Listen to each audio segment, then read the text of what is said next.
میشه.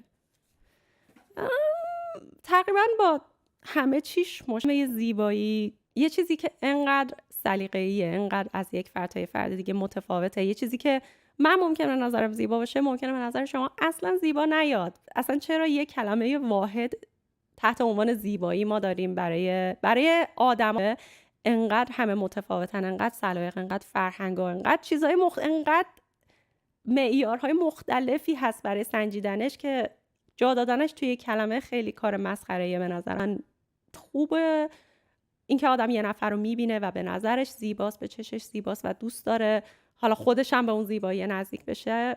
این چیز خوبیه، شاید باعث بشه که آدم به خودش برسه، ولی تا حدی که دیگه برسه به یه لولی که آدم هر چقدر بخواد خودش رو تا تمام وجودش رو اب بشه و هیچ وقت احساس کافی بودن و خوب بودن نکنه، این خیلی اشتباهه. تاثیر روانی که میذاره روی بعضیا میتونه خیلی بد باشه، مخصوصا اگه سن آدم پایین تر باشه میتونه خیلی خیلی تحت تاثیر همچین چیزی قرار بگیره و خودش رو در واقع گم کنه فقط به خاطر اینکه مثلا میخواد برسه به یه استاندارد زیبا.